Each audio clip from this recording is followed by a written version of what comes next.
Hello and welcome. I'm going to be talking about emotions in this video. Now, I already did a take on this video. I do want to expand on what I did say in the previous video that I recorded. So this is my second time recording this one, as this is a very important topic to dive into and to be very as detailed as possible with this, because emotions can be very consuming and very real. And a lot of the emotions, and if you've caught my other videos, you very well could have caught some of the content pieces that I discuss around our subconscious mind and our subconscious belief system. Now, our subconscious belief system does control or does feed into or influence, I should say, a lot of our thoughts, our deeper thoughts, and our emotions as well. So what we have buried within our subconscious is very susceptible to being triggered. It can come from being triggered, or it can come from how we respond to the outside world, to relationships, to conflict, to our success story, to how we feel about ourselves. Everything has some kind of a response mechanism, or creates a response mechanism from within our body, from within our psyche, from within our subconscious. So it is all in how we understand ourselves from a deeper level that plays into the decisions that we make, that plays into the way that we respond to certain situations, that plays into the ways that we treat our body or that we treat other people. So the emotions can be very real. The emotions that we have within ourselves can feel like a real story. There's so much pressure that we need to carry, that maybe there's a lot of fear. We could be feeling a lot of fear. We could be feeling a lot of uncertainty. We could be feeling frustration. We could be feeling anger. All of those feelings come from somewhere within our subconscious, from old buried beliefs and programs that we have carried within us for most of our life. Now, when we move from letting go of the emotions, we do have full control over these. Now, I have heard some specialists, some psychologists mention that anger is good. We need anger to express ourselves.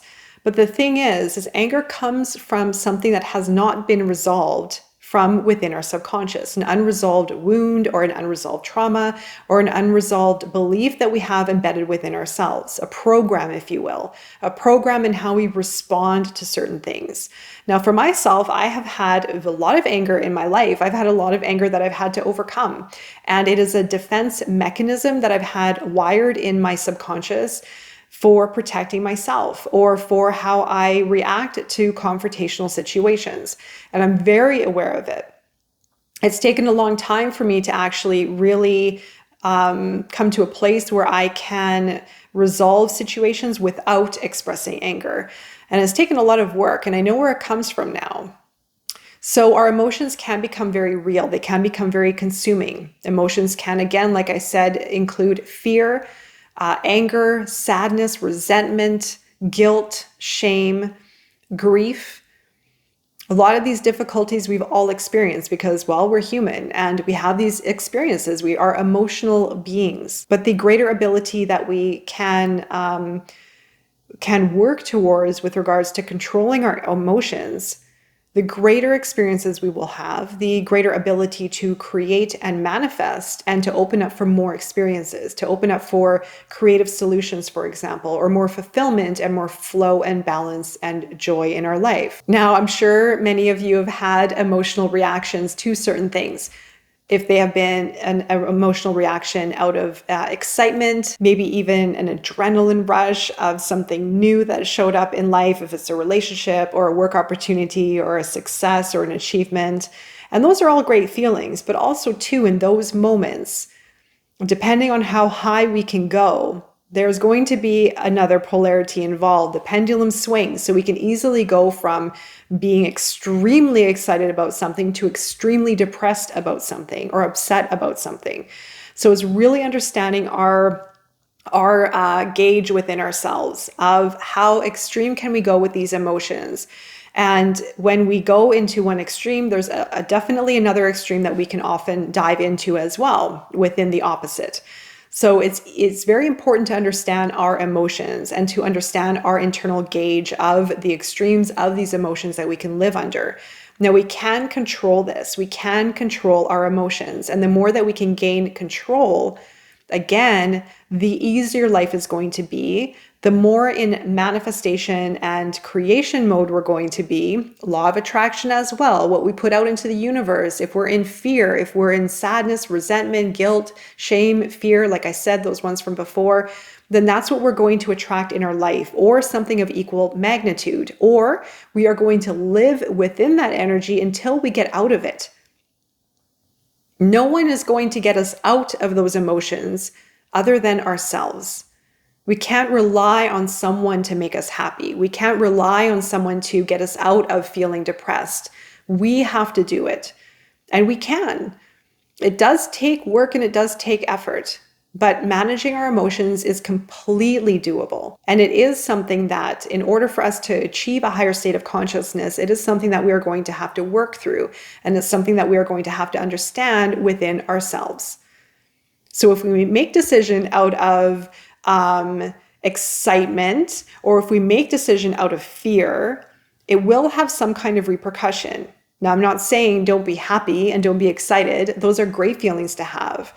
But again, if we make decisions, if we make a move or take a risk based on that impulse of excitement, then it may have some kind of repercussion. And again, the pendulum swings. So if we can easily go into that really high intense excitement and fun and charisma kind of energy, we can easily dip down into the depression, into the sadness, into the loneliness, into the despair, into the fear, into maybe even self-sabotage. So the pendulum swings depending on what we have, and depending on our temperature within ourselves, the gauge within ourselves. We can definitely have our different scales of that kind of emotional response or that emotional frequency. And a lot of these emotions that we're used to, they are very unconscious because we've lived with them for our entire life, or for most of our life. So again, it's easy to be familiar with these emotions. And especially if we live in emotions of the past hurts, past pains, past sorrows. Hurt and pain does not exist. They are memories. They've been stored emotions within us that creates a reaction, but it doesn't really tie itself to something in the physical or tie itself to something that actually is real. It's a memory. And then those emotions get triggered. They get triggered when we have some kind of interaction in the outside world.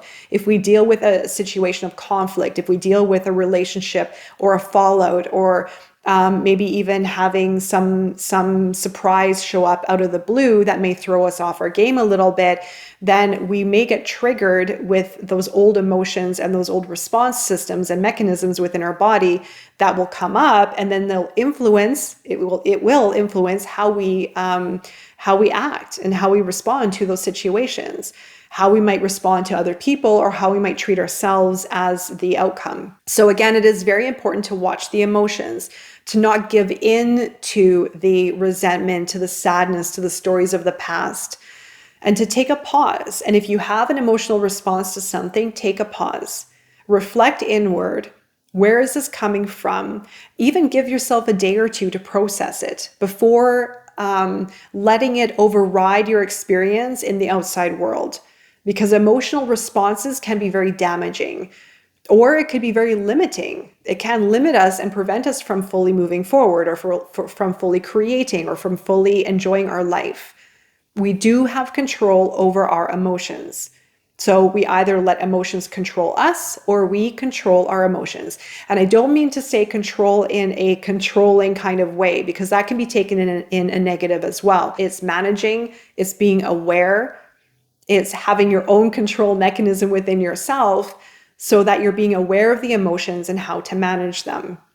Because emotions will limit us, or it will create repercussions in our outside world or in how we treat ourselves. Emotions can also be very damaging to our body, can be damaging to our health, can be damaging to our overall well-being and how we treat ourselves. So it's all something that we can, again, like I said, we can control, we can work through, we can heal through, we can release from. So try not to let the emotions run your experience. Be aware of the emotions and know that you can let them go. Being in a state of neutrality, in a state of observation, is going to allow you to move towards a higher state of consciousness, but also to create more, to enjoy more, to have greater fulfillment in life. Now, there is also going to be a period of the ego play. Now, this is going to be if you're working with your emotions, if you're trying to understand them, if you're trying to let them go and not feed into the emotions. And again, emotions can be many different things, however it resonates with you. There's going to be a bit of an interplay between how it feels not feeding into those emotions and then moving into something more expansive, and to move into more trust and more creative energy and more, again, fulfillment and love and abundance. There's going to be an interplay of wanting to go back into those emotions because they become very real. They become very addictive. They become almost, our ego likes a bit of that certainty, of control, of familiarity. So if we're familiar with some of those emotions, it can be easy to go back into them, especially if they're embedded within our subconscious, especially if we have some of those old unresolved wounds or traumas or old emotions, stored emotions within ourselves. So it's a very conscious effort, and it's a conscious exercise to be aware of the emotions. How are the emotions playing out? Where are they coming from? How are they influencing my decisions or my interactions with people? And where can I let them go? And then when you let them go, it's going to be moving into more of trust. And that's a scary place to be because a lot of us haven't really felt that full, abundant, loving trust of just expanding and trusting and opening our heart and being vulnerable and opening up for more. A lot of us are very used to being protective, of holding ourselves in, maybe trying to control emotions, or being familiar with how our emotions can react in certain ways, or living in our emotions in certain ways. So there's going to be a bit of an interplay between the two, between being in that higher state of consciousness, being aware, being in trust, being in flow, and being in creation, versus the old limiting energies and emotions of the past, of what's stored within our subconscious. So there's going to be this in and out energy of wanting to go back into the familiar, maybe being triggered and responding immediately to a certain situation. Getting used to that, okay, don't respond immediately, take some time, understand where that's coming from, let it just fizzle out after a couple days, and then move more into trust. And the ego is going to want to go back because the ego also likes to be right.